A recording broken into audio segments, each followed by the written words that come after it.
Labą dieną, Laura. Dėkoju, kad atėjote. Labą dieną. Na, aš tik dar kartą priminsiu, kad viskas, ką čia šiandien kalbėsim, bus itin konfidencialu. Laura, aš pasakysiu atvirai, pas mus gali dirbti tikrai ne bet kas. Sėkminga Roast Battle dalyvė, komikė, komunikacijos vadovė ir laidos vedėja. Ne visai to ieškome, tačiau mane suintrigavo, ką parašėte savo gyvenimo aprašyme. Kad per stipriai įsimyliu, per daug dirbu ir labai stengiuosi. Jo, aš jau minėjau, kad komikė. Jūs rašot, kad mokat tvarkytis su personalu? Taip. Ankstesnėje darbovietėje iš ten konfliktus spręsdavau darbo vietoj, visokius interesus suderindavau skirtingus. Išmokau surasti net smulkiausius dalykus, kurie neskiria, o vienyje.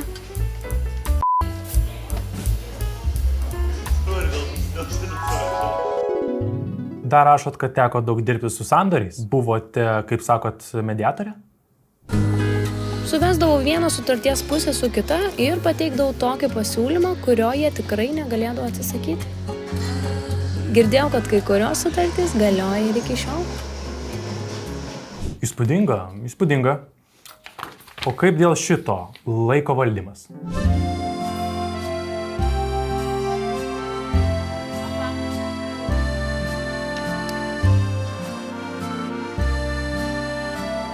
Ankstesnėje darbovietėje išmokau, kad kai esi savo srities žinovas, gali per tą patį laiko vienetą padaryti daugiau, greičiau, efektyviau.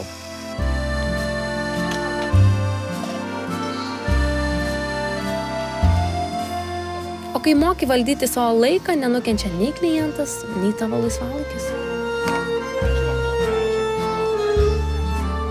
O ką turite omenyje rašydama lyderystės įgūdžiai? Ten, kur dirbau, parodyta iniciatyva, lyderystė leido ne tik labiau mėgautis tuo, ką darau, bet ir klestėti organizacijai, oficialiai organizacijai. Ten pastebi tokius žmonės ir jie greitai kyla karjeros laiptais. Dar rašote apie patirtį valdant krizinės situacijas, nes pas mus kaip tik tokių būna, švelniai tariant, kasdien. Galima sakyti, kad labai dažnai situacija buvo tokia karšta, kad po jos suvaldymo likdavau tiesiog šlapia.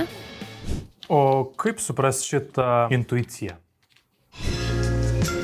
Jei myli tai, ką darai, ne tik pažįsti savo klientus ir su jais tampi draugais, bet ir pradedi jausti, kokie yra jų poreikiai. Supratau. Taip pat mūsų organizacijoje kartais tenka tvarkytis su tokiais, pavadinkim, nepageidaujamais svečiais. Jūs čia taip pat rašot, kad turite tokios patirties. Tai čia dabar, kaip suprast, jūs ir apsauginė esate dirbus?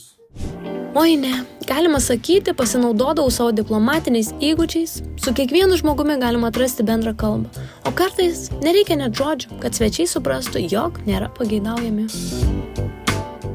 Prisipažinsiu, Laura, pradžioje šitas susitikimas buvo tik iš mandagumo, bet visa ši jūsų sukaupta patirtis ir įgūdžiai pakeitė mano nuomonę. Aš tikiu, kad mes tikrai dar susitiksim. Labai ačiū, kad atėjot. Ačiū Jums. Ačiū, kad pakvietėt.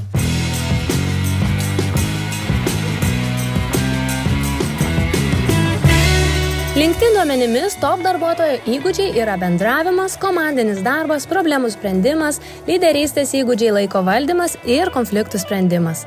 Įgyk jų visų Vero Cafe, tapk barista.